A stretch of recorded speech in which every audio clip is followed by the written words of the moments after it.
अस्सलाम वालेकुम नाज़रीन, प्रोग्राम खबर गरम है के साथ मैं हुमारिया जदून, मेरे साथ मौजूद है तशामुल हक साहब। आज स्काइप के ज़रिए में ज्वाइन करेंगे महर माशियात डॉक्टर फ़रूख सलीम साहब। नाज़रीन 2 साल हो चुके हैं 18 अगस्त को इस हुकूमत को, और 2 साल की कारकर्दगी पर बार बार बात हो रही है। आज फिर हम उसी हवाले से बात करेंगे, क्योंकि हमने देखा जैसे ही 2 साल कंप्लीट हुए हैं उसके बाद अपोजिशन और हुकूमत दोनों की जानिब से धड़ाधड़ हम प्रेस कॉन्फ्रेंसेस देख रहे हैं। ऐसा लग रहा है जैसे 2-3-4 दिन बाद आगे इलेक्शंस होने जा रहे हैं। इस तवातुर से वो लोग स्क्रीन्स पर भी आ रहे हैं। तो इसी के हवाले से हम आज के प्रोग्राम में बात करेंगे कि इकोनॉमी कहाँ पर स्टैंड कर रही है, क्योंकि बार बार ये कहा जा रहा था कि अब हालात जो हैं वो बेटर होने जा रहे हैं, अब चीज़ें बदल जाएंगी। वज़ीर आज़म इमरान खान साहब ने जो प्रेस कॉन्फ्रेंस की थी उसमें उन्होंने कहा था कि 2 साल के बाद अब हम मुतमईन हैं, अब चीज़ें ठीक चलेंगी, मईशत बेहतर होगी। और साथ ही साथ जो नून लीग का दावा है, उनका ये कहना है कि हमने चीज़ें सही छोड़ी थी, लेकिन दूसरी तरफ हुकूमत का ये दावा है कि नून लीग बहुत सारी चीज़ें ख़राब करके गई है, बहुत ज़्यादा खसारा था, चीज़ें ठीक नहीं थी, हमने उनको दुरुस्त समत में लाया है। इसके ऊपर भी बात करेंगे। इसके साथ साथ जो आज की अहम डेवलपमेंट है, मैं चाहूँगी प्रोग्राम का आगाज़ उसी से करूँ।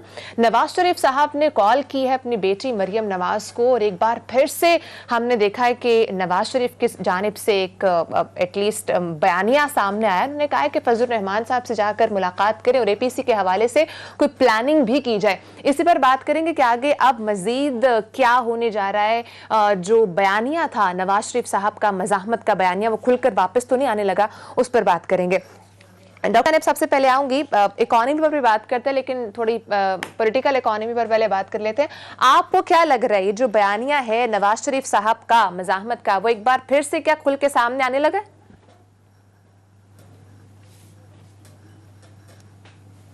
माशी एतबार से तो पीटीआई ने पाकिस्तानियों को बड़ा मायूस किया है, लेकिन सियासी एतबार से ऑपोजिशन ने शायद पीटीआई के मुकाबले में भी पाकिस्तानियों को उससे भी ज्यादा मायूस किया है। इस वक्त प्रॉब्लम यह है कि ऑपोजिशन जो है, चाहे वो पीपल्स पार्टी हो या वो नून लीग हो, उनके पास कोई ऐसा नहीं है। और जो माशी फेलियर्स हमें नजर आ रहे हैं पीटीआई के किए हुए, उन्होंने कोई मुतबादिल माशी मॉडल भी हमारे सामने नहीं रखा। इस वक्त लगता है ऐसा है कि दोनों बड़ी सियासी जमातें जो हैं वो सिर्फ और सिर्फ अपनी क़यादत को किसी तरह नैब से बचाने के लिए, बहुत सारे केसेस जो उनके ऊपर हो रहे हैं उससे बचाने के लिए या डिफेंड करने के लिए सिर्फ उसी में लगी हुई है।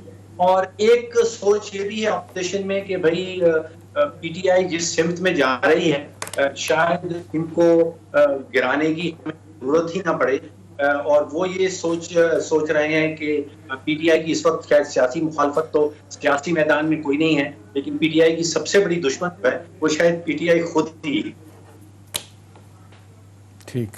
ठीक है, लेकिन मैं खासकर नून लीग के हवाले से बात करना चाह रही हूँ कि जिस तरह से नून लीग की जो सियासत थी वो खुलकर एक बार फिर से सामने आ रही है, उसमें आप क्या डेवलपमेंट देख रहे हैं? देखिए, नून लीग अगर एक कामयाब किस्म की कैंपेन करना चाहती है हुकूमत के खिलाफ, तो सबसे पहले तो उसको एक बयानिया चाहिए हो, एक नैरेटिव चाहिए हो।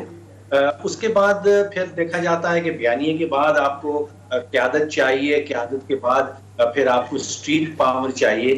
तारीखी तौर पे जो स्ट्रीट पावर है वो एक स्ट्रॉन्गेस्ट एस्पेक्ट नहीं रहा पीएमएलएन का। जिस किस्म का उनका वोटर बेस है वो ज्यादातर शहरी हैं, लेट्स से कि वो दुकानदारी करते हैं, बिजनेस में बहुत सारी बड़े वोटर्स हैं उनके। ये स्ट्रीट पावर वाला जो मामला है, ये एक जमाने में पीपल्स पार्टी के पास तो जरूर होता था, लेकिन पीपल्स पार्टी अब रह गई है 70 के दरमियान की पार्टी। ठीक है, मैं तशाम से वापस इस पे टेक लेना चाहूंगी। आपको क्या लग रहा है एक बार जिस तरह से खुलकर नवाज शरीफ साहब सामने आ रहे हैं, मरियम नवाज शरीफ के थ्रू आ रहे हैं, लेकिन आ रहे हैं सामने, क्या इफेक्ट हो सकता है इसका इकोनॉमी पर, गवर्नेंस पर, उनकी अपनी पॉलिटिक्स पर? देखिए, सबसे अहम चीज़ मुझे जो हमारी लगती है कि ये इसकी टाइमिंग बहुत इम्पॉर्टेंट है इस वक्त। और वैसे भी अब देखें कि वैक्यूम में कोई चीज़ नहीं रहती, जब सियासी खिलाफ पैदा होना शुरू हो जाए तो वो डिज़ास्ट्रस एक टर्न लेता है। और ख़ास तौर पे आजकल के कॉन्टेक्स्ट में मैं देख रहा हूँ डॉक्टर साहब कि जो ओपोजिशन के साथ हो रहा है, बावजूद इसके कि जो कैश ही नहीं करा सके, अगर फ़र्ज़ करें रोज़ कहते हैं नाहली है, 2 साल में कुछ नहीं किया, लेकिन दूसरी तरफ एक दूसरे के बहुत साथ खुद भी situation बात आई। करने के लिए तैयार नहीं है, बहुत से हवालों से एक दूसरे से दूर हैं। और यूँ लगता है कि पार्टी की लीडरशिप है, जो लोग हैं अपनी पार्टी की लीडरशिप तरफ देखते थे, नून की तरफ। शहबाज शरीफ साहब से सारी बातों के बावजूद हम देख रहे हैं कि डिसएग्रीमेंट है, क्योंकि वो खामोश हैं, वो अपने आप को बचाना चाहते हैं। साहबजादे 1 साल से ज़्यादा अंदर है, हमजा उनको बचाना चाहते हैं, और उनका तो बयानिया डे 1 से ही है कि जी मैंने मज़ाहमत की सियासत नहीं करनी, मैंने तो सियासत करनी है ऐसी मफाहमत वाली जिससे मेरे मामलात बेहतर हो सके। अब कहने वाले लोग कहते हैं कि वही थे डॉक्टर साहब कि जो नवाज शरीफ साहब को पहले भी मुशर्रफ के ज़माने में जद्दा लेके चले गए थे, आज भी वो कहते हैं कि जी लंदन लेके जाने वाले वही हैं। उन्होंने अपने राइट लेफ़्ट जितने भी सोर्सेज हो सकते थे यूज़ किए, अदारों के साथ बना कर रखी, और आज भी वो कहते हैं कि लोग कहते हैं कि गुड बुक्स में हैं, बावजूद इस बात के कि नायब का शिकंजा उनकी तरफ चल रहा है। तो इस सारे कॉन्टेस्ट पे मुझे लगता है कि नवाज शरीफ साहब इस वक्त लगता है कि वो चाह रहे हैं कि सारी बातों के बावजूद कोई रिलीफ तो ऐसा सच नहीं मिला। सबसे बड़ा रिलीफ तो मिला है, शेख रशीद साहब कहते हैं, बाकी लोग कहते हैं कि जी एग्रीमेंट करके गए हैं, एक किस्म की अंडरस्टैंडिंग के साथ गए हैं, कुछ लोग कहते हैं धोखा करके गए हैं, लेकिन बहरहाल वो बाहर बैठे हुए हैं। अब बाहर बैठ के वो देखते हैं कि पार्टी को भी इंटैक्ट रखना है, और मरियम साहबा को गो हेड उन्होंने दिया। मारिया ये कहना है कि मैं पार्टी के मामलात को अब मैं खुद देखूंगा, ये एक बहुत बड़ी डेवलपमेंट है। इसका मतलब है कि भी वो अब ये चाह रहे हैं कि किसी तरीके से ये जो अपोजिशन कुछ नहीं कर पा रही, जिस तरीके से आप देख रहे हैं कि बिलावल भुट्टो जरदारी साहब जो है ना वो शाकी हैं, वो यकीन करने के लिए तैयार नहीं शहबाज शरीफ साहब पे, और फिर नवाज शरीफ साहब का बिलावल भुट्टो जरदारी को फ़ोन करना, ये बहुत बड़ी इंपॉर्टेंट डेवलपमेंट, जिससे लग रहा है कि जी वो एक मैसेजिंग, एक सिग्नलिंग, एक पोस्चरिंग ये हो रही है कि जी ठीक है, आए मिल के बात करते हैं, मेरे भाई जो हैं वो तो सियासत मसलियत वाली कर रहे हैं, लिहाजा हम आए हमारे सामने बात करते हैं। और दूसरी बात है कि फजल रहमान साहब को इस वक्त बड़ी थपकी की ज़रूरत है।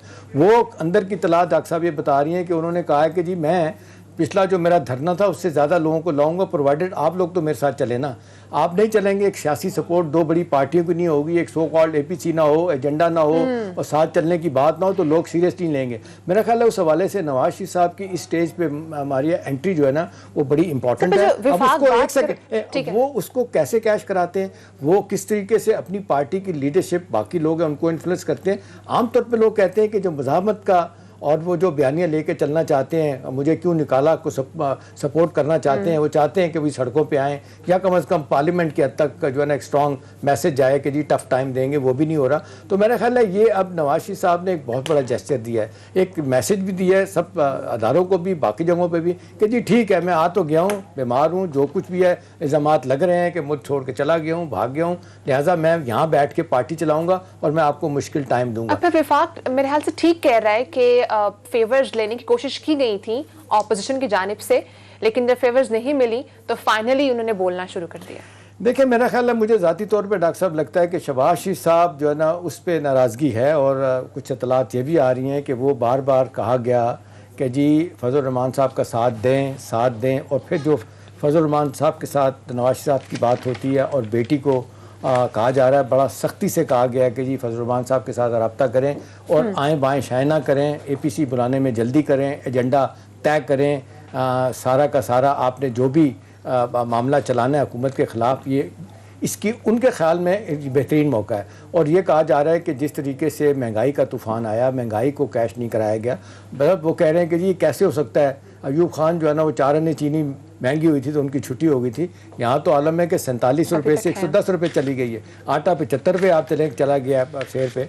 तो अब ये सारी चीज़ें हैं, बिजली, गैस और मसाइल, ट्रांसपोर्ट, पेट्रोल, तो वो कह रहे हैं कि जी बेहतरीन मौका है कि इसको कैश कराने का। ये खाली बयानात देने से, वाइट पेपर जारी करने से और टेलीविज़न पे आके अपने बड़े बड़े खिताबात और बसीरत अफरोज़ ख्यालात करने से कुछ नहीं होगा, इसके लिए एक्टिव मेहनत करनी पड़ेगी। लगता है नवाज शरीफ साहब आहिस्ता आहिस्ता उसी जगह पे आ रहे हैं वापस। ठीक है, अब मैं थोड़ा सा जी सर, जी एक और एलिमेंट इसमें अगर ऐड कर लें जी प्लीज। जो क़यादत है ऑपोजिशन की इस वक्त, वो क़यादत मुझे लग रहा है कि या अपनी कमजोरियों की वजह से या मुल्क के हालात की वजह से इस वक्त किसी सूरत भी एस्टेब्लिशमेंट को नाराज नहीं करना चाहते। ये आपकी बात बिल्कुल ठीक है, लेकिन अगर पार्टी का नाम है नवाज शरीफ डॉक्टर साहब और वोट बैंक उन्हीं का है, तो मेरा ख्याल है फिर मरियम साहबा का एक बड़े अरसे के बाद खामोश रह के बोलना, मुझे लग रहा है कि ये इंडिकेशन है, ये इंडिया दिया जा रहा है कि जी ठीक है, वो डिसएग्री करती हैं अपने चचा से और वो एग्री करती हैं, जो मज़ामत वाले चाहते हैं वो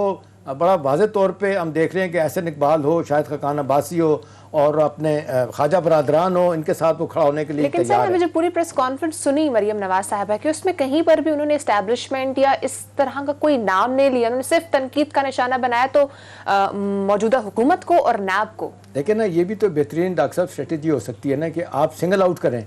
आप अगर कोई जिसको कहते हैं इस्टेब्लिशमेंट की सिक्योरिटी इदारों की सपोर्ट लेके उनका कंधा इस्तेमाल करके हुकूमत कर रहा है, तो उनका ये ख्याल है कि जी इनको लहदा किया जाए। देखिए ना, सियासत में अपने मुतहारिफ फरीकों के दरमियान सियासी तौर पे दरारें डालना, ये भी तो कामयाबी होती है ना। सियासत में तो हर चीज़ चलती है, मोहब्बत और सियासत में तो सब कुछ जायज़ है, आपको पता है। लिहाजा वो ये सब कुछ करने के लिए तैयार है। मेरा अपना ख्याल है कि बावजूद डॉक्टर साहब इस बात के कि पार्टी इस लिहाज से तो डिसरे में है, PMLN को कुछ नहीं कर सकी, फ्रस्ट्रेशन हम देखते हैं पीपल्स पार्टी में बहुत ज़्यादा, बड़ा वाज़े तौर पे बिलावल भुट्टो जरदारी, और जरदारी साहब तो आज भी कहते हैं कि मैंने नवाज शरीफ साहब से बात नहीं करनी, इन्होंने हर मौके पे मुझे जिद किया है। तो अब देखना यही है कि दो बड़ी पार्टियां इकट्ठी नहीं होती, फजल रहमान साहब की फ्रस्ट्रेशन और लेवल पे जाती है। मेरा ख्याल है ये वैक्यूम, ये इस वक्त मौका मुझे लगता है सियासी तौर पर बेहतरीन हो सकता है हुकूमत के खिलाफ कुछ करने का। इसके लिए क़यादत की ज़रूरत है। और नवाज शरीफ साहब कहते हैं मैं बैठ के पार्टी भी वहाँ से चलाऊँगा और मैं बेटी को भी गाइड करूँगा कि लोगों के साथ, अपोजिशन के लोगों के साथ ताल्लुकात बेहतर करके हुकूमत के लिए टफ टाइम दे सकें। नहीं दे सकेंगे ये एक अलग सवाल है, लेकिन ये थिंकिंग बड़ी तेज़ी से सामने आई है। जी डॉक्टर साहब क्या कमेंट करेंगे इस पे आप? उनको एक तो सियासी बयानिया कुछ बनाना पड़ेगा, एक नैरेटिव सामने लाना पड़ेगा। सियासी क़यादत जो अपोजिशन की है, वो आपने कहा कि वो इस वक्त मुत्तहिद नजर नहीं आती। वक्त, मुझे भी, मैं एग्री करता हूँ वक्त के हवाले से जो आपने दलील दी कि वक्त शायद ये आइडियल है। ये जिस लिहाज से महंगाई जा रही है और जिस लिहाज से बोझ पाकिस्तानी अवाम पे बढ़ा है पिछले 2 सालों में बजाय कम होने के, वक्त आइडियल है। सियासी बयानिया की कमजोरी है, फुकदान है। अच्छा डॉक्टर साहब, आपको नहीं लग रहा जिस तरह से आप कह रहे हैं कि एक बयानिया बनाना पड़ेगा, बयानिया ऑलरेडी मौजूद है और दो बयानिए हैं, कंफ्यूजन सिर्फ ये है कि फॉलो कौन से वाले को करना है? डॉक्टर साहब इस वक्त जो जी कमजोरी है, बनाना है, आपने कोई इकोनॉमिक ऑल्टरनेटिव, कोई मुतबादिल रास्ता दिखा दें कि भाई ये हुकूमत जो है ये काम गलत कर रही है और ये हमारे पास मुतबादिल एक हिकमत अमली है जिससे हम बोझ कम कर सकते हैं। ऐसी कोई चीज अगर बना के रखी है, उन्होंने पब्लिक में बताई नहीं। अभी सिर्फ तनकीद का निशाना बनाया जा रहा है कि आपकी माशी पॉलिसी जो है उसमें ये कमजोरियां हैं।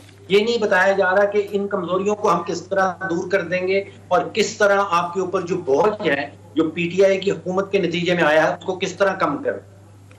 ठीक है, मेरे ख्याल से अब थोड़ा सा इकोनॉमी पर बात कर लेते हैं। बात जिस तरह से बार बार वजीर आज़म इमरान खान साहब कह रहे हमने लॉन्ग टर्म में प्लानिंग की है, आगे आने वाले दिनों में आपको मईशत भी दुरुस्त सम पे नजर आएगी। जिस तरह से नून लीग इकोनॉमी को जिस चौराहे पर छोड़ कर गई है वो बहुत ख़राब थी और हमें बहुत ख़राब सिचुएशन मिली है।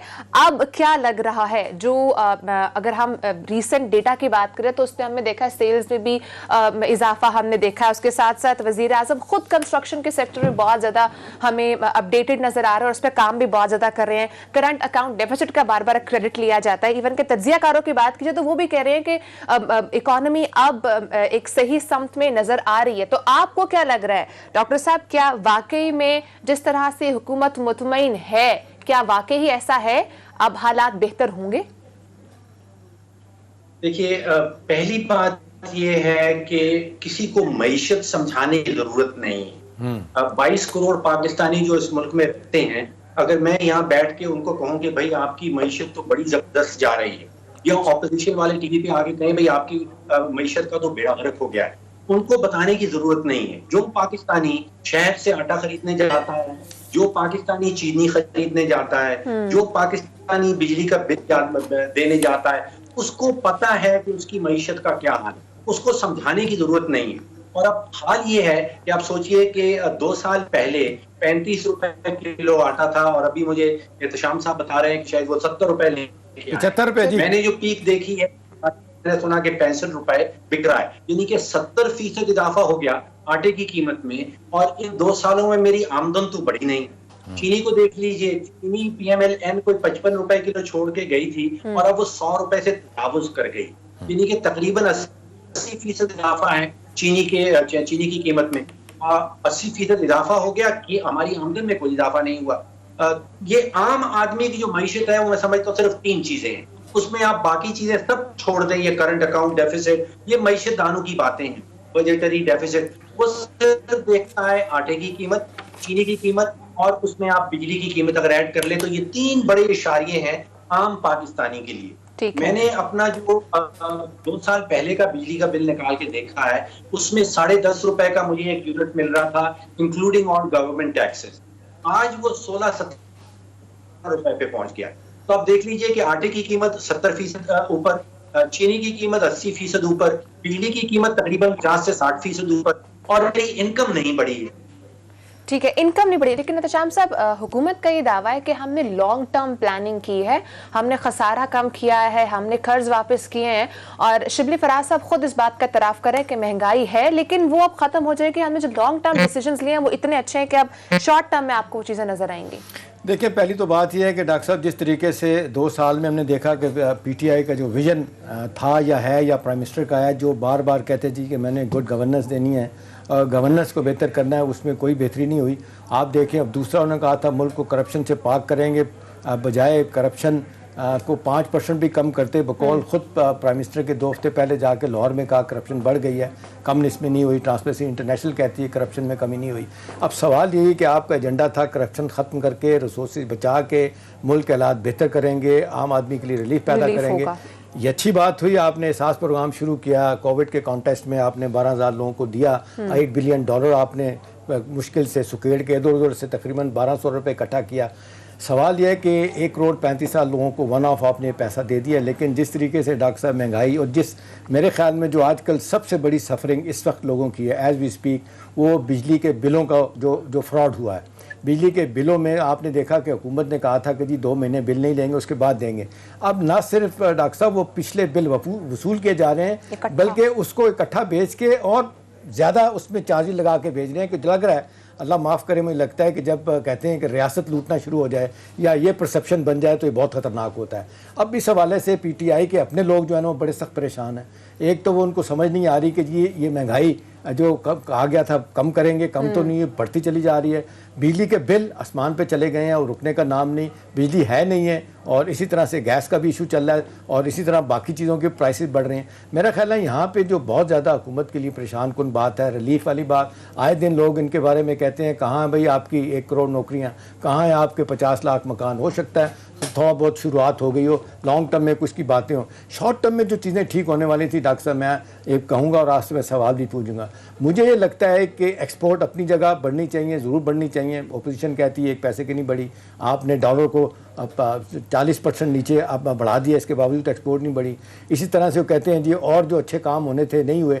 मुझे लगता है कि जो सबसे बड़ा काम जिसमें फेलियर हो रहा है वो है आपका रेवेन्यू जनरेशन का मामला। बिगेस्ट होल एनर्जी है, आप उस पर बहुत अच्छी तरह जानते हैं। उसमें इन्होंने कोशिश की है कि जी IPPs को बुला के और कहा जा रहा है कि जी 25 रुपये से 14 रुपये यूनिट तक बिजली लेके आएंगे, प्लस 700 रुपया बचेगा। सर्कुलर डेट उसका मामला अभी तक तय नहीं हो रहा, वो भी आप बताएं हमें। और दूसरा है कि ये क्या वजह है कि हुकूमत आई थी और बार बार ही प्राइम मिनिस्टर कहते थे कि मैंने रेवेन्यू जनरेशन करनी है, और फिर एक स्टेज आई कि फ्रस्ट्रेशन की इंतहा दी। उन्होंने कहा मेरा दिल चाहता है कि मैं पूरा का पूरा FBR को बदल दूँ, निकाल दूँ सब लोगों को। वहाँ से डॉक्टर साहब कोई तब्दीली नहीं है। आप देख लें 5 साल पहले जो रेवेन्यू था वही 3900, उसी पे हम खड़े हुए हैं। अब अगर रेवेन्यू नहीं इकट्ठा होता, लोग अगर रेवेन्यू नहीं देते, टैक्सेस लोग नहीं देते, आज भी आप देख लें टैक्स पेयर की तादाद में से ज़्यादा आप जानते हैं कि वही 20 लाख लोगों पे है। जिस तरीके से इनकम टैक्स रिटर्न फाइल करने वाली बात है उसमें इजाफा नहीं हो रहा, रियासत पे एतमाद लोगों का उठता चला जा रहा है। इन सारे हालात को देखते हुए डॉक्टर साहब कौन सी पॉलिसी प्लानिंग है, कहाँ से रेवेन्यू जनरेशन होगी? और फिर आप देख लें लेटेस्ट जो एक्सटर्नल फ्रंट पे हमें हजीमत उठानी पड़ रही है, पैसे नहीं है। $1 बिलियन मांगा गया चाइना से लेके वापस सऊदी अरब को किया गया। वो कहते हैं पंजाबी में डंग टुपाऊ काम, रोज़ाना की बुनियाद पे मारिया से लेके डॉक्टर साहब से लेके काम चल रहा है। तो डॉक्टर साहब ऐसे मईशत चलेगी अगले 3 सालों में? क्या सिनेरियो देखते हैं इकोनॉमी का? सर आपका ये जवाब लूंगी मैं एक ब्रेक के बाद। यहाँ पे ब्रेक के बाद हम डॉक्टर साहब से पूछेंगे कि आगे आगे आने वाले दिनों में क्या मईशत बेहतर हो सकती है कि नहीं। साथ रहिएगा।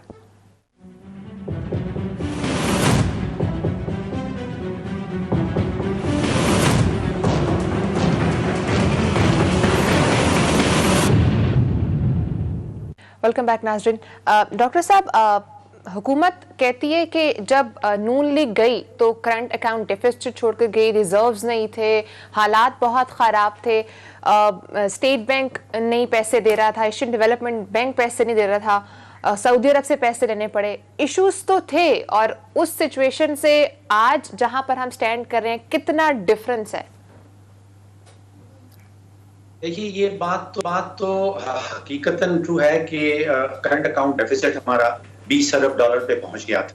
और ये क्रेडिट पीटीआई की हुकूमत को जरूर जाता है कि 20 बिलियन डॉलर से पहले साल में वो 10 बिलियन ले आए हैं और फिर अब 3 बिलियन पे पड़ा है। तो आप सोचिए कि करंट अकाउंट डेफिसिट 20 बिलियन से गिरा है और 3 बिलियन पे आ गया है, और ये पीटीआई की हुकूमत के दौरान हुआ है। लेकिन एहतशाम साहब, मैं ये सोच रहा था कि हर शहर के बाहर जो मार्केट्स हैं उनके बाहर वो डेली वेज अर्नर्स बैठे रहते हैं, जिनके हाथ में बेलचा होता है या थोड़ा होता है, और वो उनको बेरोजगार, उनको मिला नहीं, कोई जॉब नहीं मिला होता कुछ दिनों से। मैं सोच रहा था कि अगर मैं उनके पास जाऊं और मैं उनको कहूं कि भाई बड़ी मुबारक हो आपको, हमने करंट अकाउंट डेफिसिट जो है वो 20 बिलियन से 3 बिलियन ले आए हैं, तो वो पड़ेगा क्या इस्तेमाल करेगा? ठीक है, ये मईशतदानों की बातें हैं कि हमने करंट अकाउंट डेफिसिट नीचे ले आए, बिल्कुल हकीकतन ले आए, लेकिन इसका आम आदमी के साथ क्या ताल्लुक बनता है? वो जो बेरोजगार लोग हैं, अब 2018 का अगर आप सर्वे उठा के देखें, जो शराय गुर्बत से नीचे रह रहे थे, वो तकरीबन 31% पाकिस्तानी शराय गुर्बत से नीचे थे, जो तकरीबन 7 करोड़ बनता है। अब 2 साल गुजर गए, अब जो सर्वेज आ रहे हैं उसमें 40% पाकिस्तान की आबादी शराय गुर्बत से नीचे चली गई, यानी कि तकरीबन 9 करोड़ पाकिस्तानी। तो 2 करोड़ इजाफी पाकिस्तानी शराय गुर्बत से नीचे चले गए हैं पिछले 2 सालों में। ये लोग जो शराय गुर्बत में रह रहे हैं, इनसे आप क्या कहेंगे कि भाई आपको बड़ी मुबारक हो, मूडीज ने हमारी रेटिंग बेहतर कर दी, भाई आपको बड़ी मुबारक हो, हमारा करंट अकाउंट डेफिसिट है वो नीचे आ गया। तो आपने इनके लिए कुछ करना है। ये 9 करोड़ की एहतशाम साहब अंदाजा करें, बहुत बड़ा नंबर होता है। यूरोप बेशुमार ममालिक हैं जिनकी टोटल आबादी 9 करोड़ की नहीं है, और हमारे यहाँ में मुझे परेशानी होती है कि 9 करोड़ पाकिस्तानी इस वक्त शराय गुर्बत से नीचे रह रहे हैं। ठीक है, हुकूमत ने इनके लिए कुछ करना है, उनके लिए ये करंट अकाउंट डेफिसिट इनफ नहीं है। लेकिन तशाम साहब, लॉन्ग टर्म में चीजें बेहतर होंगी तो हम शॉर्ट टर्म में कुछ बेहतरी कर सकते हैं। यही डॉक्टर साहब से भी यही पूछ लेते हैं। डॉक्टर साहब, ये चलें, हम मेरा तो ज़ाती ख्याल है कि जब तक रिसोर्सेज नहीं बढ़ेंगे, रेवेन्यू नहीं बढ़ेगा, कुछ चीज़ें ठीक नहीं। प्राइम मिनिस्टर साहब ने अपने लिए जो 3 चैलेंजेस रखे हैं, वो कहते हैं कि मेरे नज़र में एनर्जी सेक्टर, और उसके बाद पेंशन, और तीसरा सर्कुलर डेट की बात करते हैं कि जी ये 3 बड़े चैलेंज हैं। डॉक्टर साहब, पेंशन की मद में 470 अरब रुपया सालाना जा रहा है, 500 रुपया तनख्वाहों की मद में जा रहा है, ये क्लोज टू 1 ट्रिलियन रुपया जो है, 1000 रुपया है। अब एनर्जी सेक्टर तो इट्स ए बिगेस्ट होल है, वो तो कैसे पूरा होगा वो सवालिया निशान है। अब ये रियासत के वसाइल जो तेज़ी के साथ ख़त्म हो रहे हैं, तो डॉक्टर साहब ये रिलीफ कहाँ से हुकूमत दे पाएगी, कहाँ से देगी? ये सियासी नारेबाजी छोड़ के आमतौर पे लोग कहते हैं कि जी प्राइम मिनिस्टर साहब को चाहिए कि ये अपनी कारकर्दगी को खुद एहतसाबी के साथ इसको अपना मिला लें, उसके बाद चीज़ें ठीक होना शुरू होंगी। जब आप 60 मेंबर की कैबिनेट हो गई है, तो उसके बाद आप बताएं कहाँ तब्दीली आनी है। यही प्राइम मिनिस्टर कहते थे 15 लोगों से मैं काम चलाऊँगा। ठीक है, आपने पीएम सेक्रेटरीट का पैसे कम कर दिए, खर्चा कम कर दिया, बाकी जगहों पे भी, लेकिन ये तो पिनट है ना जी। असल तो बड़े बड़े अखराजात हैं जो करप्शन की मद में आप कुछ नहीं कर पा रहे। स्टेट कॉरपोरेशन की हेमरेजिंग हो रही है, ब्लीडिंग, वो तकरीबन 1200-1300 अरब से ज़्यादा है, उस पर कुछ नहीं कर रहे। सर्कुलर डेट 2100-2200 अरब का है, उस पर नहीं कर रहे। अब वसाइल पैदा नहीं हो रहे हैं, अब डेट बढ़ता चला जा रहा है, इन बिटवीन कोई चीज़ नज़र नहीं आती, और फिर महंगाई तो दूर दूर तक नज़र नहीं आती ठीक होने को। तो आपके ख्याल में ये जो चैलेंजेस प्राइम मिनिस्टर ने अपने नहीं रखे हैं, आपके ख्याल में डॉक्टर साहब आइंदा आने वाले 3 सालों में इसमें कोई आप देखते हैं कोई बेहतरी उम्मीद की नज़र आती है? किरण आपको? एहतशाम साहब, मैं कुछ दिनों पहले जो 2018 का मंशूर जारी किया था पीटीआई ने, वो खोल के बैठा था और उसमें देख रहा था कि क्या क्या वादे किए गए। मैंने सोचा कि शायद बेस्ट वे ये होगा कि उन वादों को देख लें और फिर ज़मीनी हकीकत जो है, ज़मीनी हक़ाइक़ उससे मिला लें। जो एजुकेशन का लफ्ज़ है 2018 के मंशूर में, वो तकरीबन 38 टाइम्स इस्तेमाल किया गया। अब वो मंशूर है तकरीबन 60 सफ़ात का, और उसमें से 38 टाइम्स आप सोचें एजुकेशन के ऊपर उसका जिक्र किया गया कि हम ट्रांसफॉर्म कर देंगे ये। अब ज़मीनी हक़ाइक़ क्या है कि जहाँ पे हुकूमत है पीटीआई हुकूमत, विफाक को देख लें, पंजाब को देख लें, एपी को देख लें कि एजुकेशन में क्या हुआ। उसके बाद इंस्टीट्यूशनल रिफॉर्म्स जो इस्लाहाती इदारों की नहीं हो सके, उसका जिक्र किया गया 31 तक, यानी कि तकरीबन कोई 2 दर्जन सफ़ात ऐसे हैं जहाँ पे इस्लाहाती इदाराती इस्लाहाती का जिक्र किया गया। इस्लाहात क्या आएंगे, किस अच्छा डॉक्टर साहब, I hate to interrupt you, आपने बड़ा एक नुक्ता निकाला है, मेरा ख्याल है मैं चाहूँगा इस पे बात करें। ये जो आपने तालीम की बात की और 18 मरतबा या जितनी मरतबा उन्होंने अपने मंशूर में जिक्र किया है, पहले भी एक दफ़ा बात हुई थी 38। अब डॉक्टर साहब हमारे जैसे चलें हम थर्ड वर्ल्ड कंट्रीज से तो थोड़ा सा शायद ऊपर आगे होंगे, डेवलपमेंट कंट्रीज़ में आते हैं। ये अफलातून का कौल बड़ा मशहूर है, वो कहता है कि जी अनएजुकेटेड माशरों में, सोसाइटियों में अगर आप ये पार्लिमानी जमहूरियत की बात करेंगे तो ये ऐसे ही है कि बंदर के हाथ में आप उस तरह दे दें। तो आपके ख्याल में ये निज़ाम की ख़राबी है, या आप कितने बरस से आप भी देख रहे हैं, मैं भी देख रहा हूँ, तब्दीली नहीं आ रही, चीज़ें ठीक नहीं हो रही, लेकिन बड़ा प्रोफाउंड वेस्टेड इंटरेस्ट है कि जी ये जमहूरियत और ये पार्लिमानी निज़ाम इसी में हमारी बका है। आपके ख्याल में क्या वक्त आ गया है कि अब हम कोई और ज़रिया सोचें, कोई और तरीक़ाकार देखें, कोई और निज़ाम को सोचें कि भी बेहतरी की उम्मीद वहाँ से शुरू हो, क्योंकि इसमें तो मुझे नहीं ज़ाती तौर पर नज़र आ रहा कि कुछ उम्मीद की किरण। जी डॉक्टर साहब।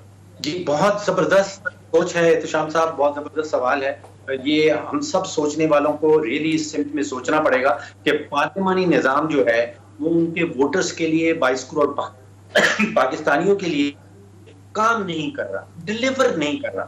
बातें नारे आप जितनी मर्जी सुन लीजिए। अब दुनिया भर में जो 193 मेंबर हैं यूनाइटेड नेशंस के, उसमें से तकरीबन आप समझ लीजिए कि 180 में किसी न किसी किस्म की का जमहूरी जो सिस्टम है वो एग्जिस्ट करता है, और लार्ज मेजॉरिटी में प्रेसिडेंशियल सिस्टम है। पार्लिमानी निज़ाम जो है सिर्फ उन ममालिक में रह गया है जो बरतानिया का किसी वक्त कॉलोनीज होते थे, या बरतानिया इटसेल्फ में। बाकी ज्यादातर दुनिया में प्रेसिडेंशियल निज़ाम है। ये बड़े सोचने की बात है कि अगर पार्लिमानी निज़ाम पाकिस्तान के अंदर एक्चुअली डिलीवर नहीं कर पा रहा तो शायद निज़ाम में ही कोई खराबी होगी। क्योंकि अगर इसको आप एक डिफरेंट एंगल से देखें कि पाकिस्तान में सिर्फ अगर आप नुकसानात गिनना शुरू कर दें जो हुकूमत करती है, तो आपको अंदाजा होगा कि पाकिस्तान इतना अमीर मुल्क है, यानी कि पिछले माली साल में सिर्फ पब्लिक सेक्टर एंटरप्राइजेस का जो बोझ है वो तकरीबन 2000 अरब पे पहुंच गया,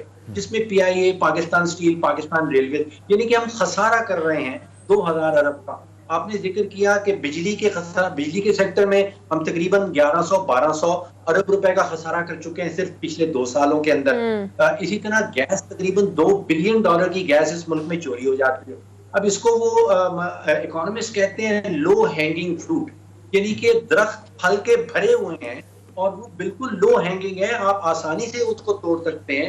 मतलब ये कहने का है कि पब्लिक सेक्टर एंटरप्राइजेज में नुकसान खत्म करना कोई बड़ी बात नहीं है, बिजली के सेक्टर में नुकसान खत्म करना कोई बड़ी बात नहीं है। ये तीनों सेक्टर में मैं जमा कर रहा था, कोई 3700 अरब का हम सालाना नुकसान कर देते हैं। इतना तो हम टैक्स इकट्ठा करते हैं पूरे मुल्क में, यानी कि आप और मैं टैक्स भरें और फिर वो पीआईए, पाकिस्तान स्टील और बिजली के सेक्टर में डुबो दें, तो मुल्क के पास रिसोर्सेज इतने ज्यादा हैं। अगर आप मान गिने तो ये इतना अमीर मुल्क लगता है, और वो सारे के सारे लो हैंगिंग फ्रूट हैं। रियली आपको कोई इतनी ज्यादा जिद्दोजहद नहीं करनी पड़ेगी। ये बहुत सारे, लेकिन इसमें डॉक्टर साहब ऐसा हो सकता है कि अगर फर्स्ट करें, चलें ब्रेक के बाद फिर बात पूछ लेते हैं। और एक ये बात भी है कि जिस तरह से भी डॉक्टर साहब ने बात की है कि रिफॉर्म्स भी लाने चाहिए, उस हवाले से भी बात करते हैं कि कहाँ और किस किस सेक्टर्स में ज़रूरी हैं और उसका मईशत से क्या लिंक है। ब्रेक के बाद इस पर भी बात करेंगे, नाज़रीन साथ रहिएगा।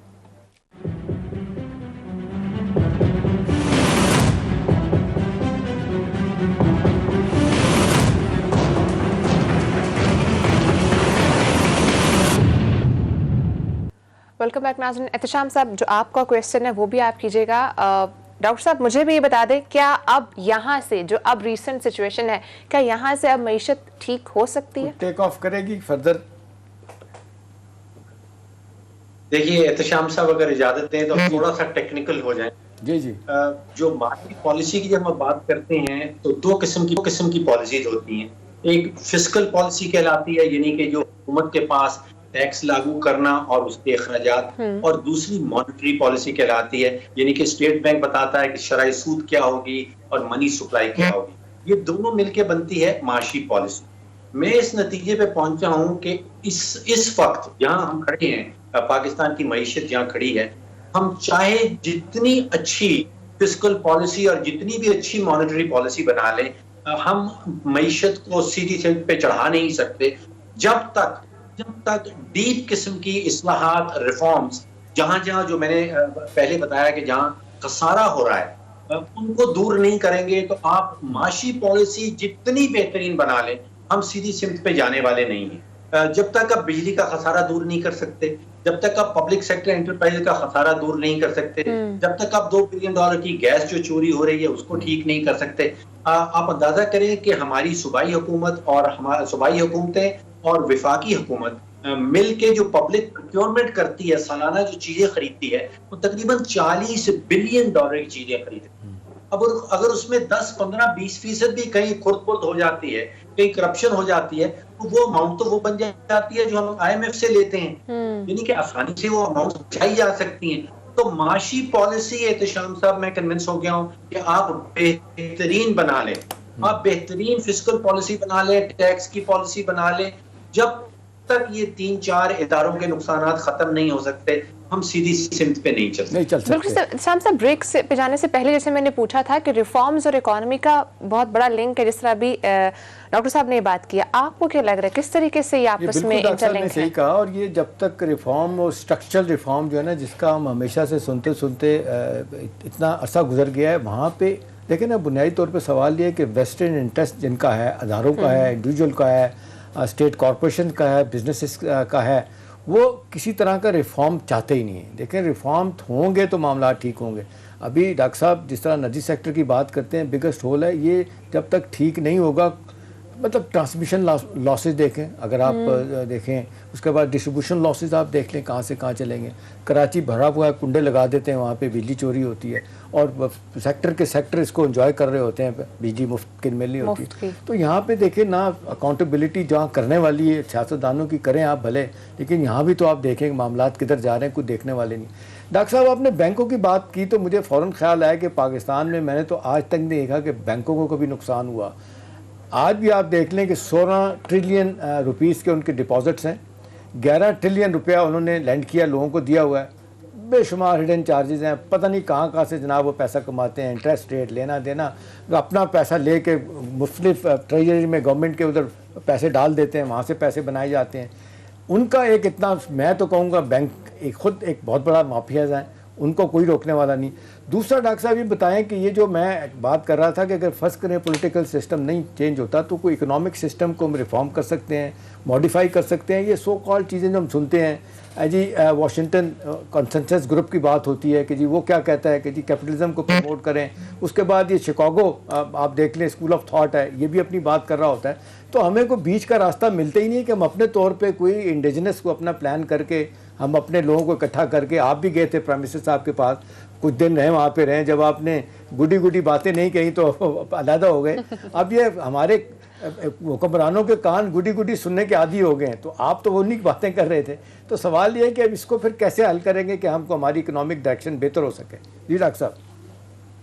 जी श्याम साहब, आपने बैंकों के हवाले से बड़ी जबरदस्त बात की और बिल्कुल ठीक बात की। पाकिस्तान में जितने भी बैंक्स हैं वो माल बनाते हैं, और माल बनाने का यहाँ पे बहुत ही आसान तरीका है। वो डिपॉजिट रेज करते हैं पाकिस्तानी बैंक, पाकिस्तानी शहरियों से, आपसे और मेरे पैसे वहां पे जमा होते हैं, और उसके बाद वो ज्यादातर वो पैसे उठा के हुकूमत को दे देते हैं, जो ट्रिपल ए जिसको रेटिंग कहते हैं, यानी कि उसकी गारंटी रिटर्न है। हुकूमत पाकिस्तान ने तो आपको पैसे सूद के साथ वापस करने ही करने हैं। तो यहाँ पे जो बैंकिंग मॉडल है ये बड़ा आसान सा बना दिया गया है कि पैसे रेज करें, और जो जिसको डिफरेंशियल कहलाते हैं कि पैसे आप अगर रेज कर रहे हैं 3-4% के ऊपर, हुकूमत जो ट्रेजरी बिल्स है उसके अंदर आप 8-9% डाल देते हैं और घर बैठे आपको मुनाफा आ रहा है। ये आपकी बात दुरुस्त है कि इसको तब्दील करना, इस माफिया को तोड़ना भी बड़ा जरूरी है। वो जो बहुत बड़ी बड़ी बातें आपने कह दी, वो शिकागो क्या स्कूल ऑफ थॉट क्या कहता है, वाशिंगटन कंसेंसस क्या कहता है, यहाँ पे मेरी चीज तो बड़ी सिंपल सी समझ आती है कि भाई अब इतने अरबों खरबों रुपए डुबोए चले जा रहे हैं, और फोकस आप कर रहे हैं जी कि हमने टैक्स रेज करना है, कहीं से 50 करोड़ आ जाए, कहीं से 1 अरब आ जाए। ये जो 1200 अरब बिजली के सेक्टर में डाल देते हैं, ये कुछ देने वाला ही नहीं।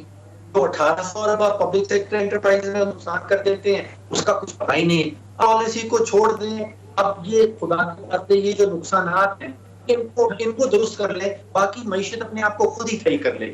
दूसरी बात देखिए कि बड़े आसान इकदाम उठाने हैं। अगर चीनी का माफिया आपके सामने आ रहा है, उसका हल कोई मुश्किल काम नहीं है। उसका हल आपने ये निकालना है कि भाई आप इंपोर्ट की। डॉक्टर साहब, माजरत के साथ चीनी के मामले का तो आपने देखा कि सिंध हाई कोर्ट ने क्या किया कि जी वो रिपोर्ट उठा के फेंक दी, कलअदम करार दे दी चीनी कमीशन की रिपोर्ट, और इस्लामाबाद हाई कोर्ट ने उसको वैलिडेट कर दिया। अभी आप देख लें कि हम तो बीच में फंस गए, किधर जाएंगे। सर शॉर्टली कमेंट कीजिएगा, टाइम खत्म हो चुका है हमारे पास। ये देखिए, ये आईनी सवाल तो मैं उसका जवाब नहीं दे सकता हूं, लेकिन मैं कह रहा था कि ये चीनी के माफिया को तोड़ना आसान तरीन काम है। ठीक है, बहुत शुक्रिया। ठीक है, बहुत शुक्रिया डॉक्टर फ़ारूक सलीम साहब ने हमें ज्वाइन किया था। नाज़रीन, प्रोग्राम का टाइम खत्म हो चुका है। इंशाल्लाह आपसे अगले हफ्ते मुलाकात होगी। अपना ख्याल रखिएगा। अल्लाह हाफ़िज़।